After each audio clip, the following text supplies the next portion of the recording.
Nano Games is the newest game added to mineplex. It consists of a large amount of different mini-games to be played in a continuously ongoing lobby. This allows for some— Hey, Bark Bark Bells was a better game! Excuse me? Bark Bark Bells is the greatest game ever created! Alright, that's it.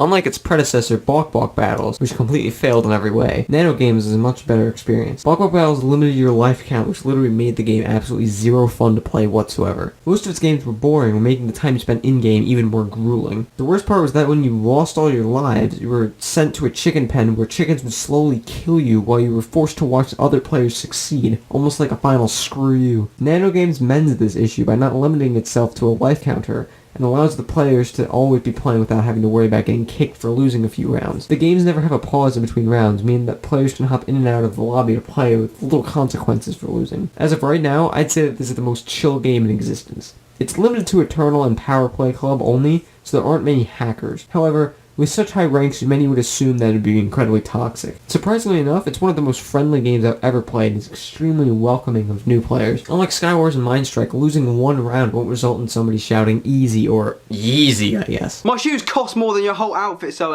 yeah, Yeezy, Yeezy, Yeezy. The variety of games is quite nice, allowing for players to play to their strengths and improve their weaknesses. Everything from Spleef to musical chairs to— wait a minute. This is Spore! A few years ago I made a video talking about Hive's new game called Sploop, which took inspiration from Splatoon and BattleBlock Theater. Mineplex saw this and said, well, you screwed up here, and well, everywhere. And now we have one of the greatest minigames of all time on Mineplex. Honestly, I could make a whole separate video talking about how much I love this game. Moving on, we have the worst games of the bunch: Chicken Shooter and Light Cycles. Let's start with this one. I love shooting chickens! Get out of here!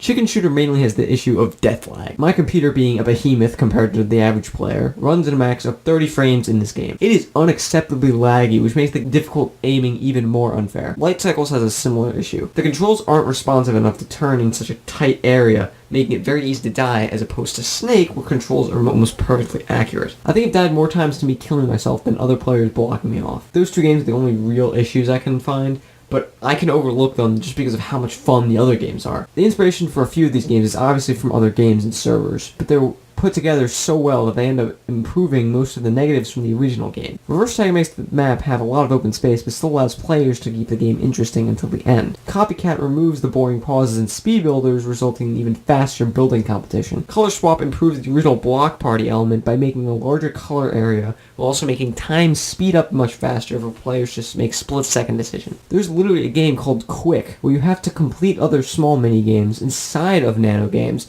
so that when you win those mini-games, it makes you closer to winning the game without influencing your experience with the overarching game, while also making your gameplay more competitive inside of a chill game. Do you see what I'm saying? There are so many different games and game styles that it's hard not to enjoy this game. It's unfortunate that it's limited to Internal and Power Play Club by now, but I'm really hoping that development continues for this game in the future. But now it's theory time. While playing musical chairs, the song played in the background sounds unreasonably similar to Bloody Stream, the intro song for Battle Tendency.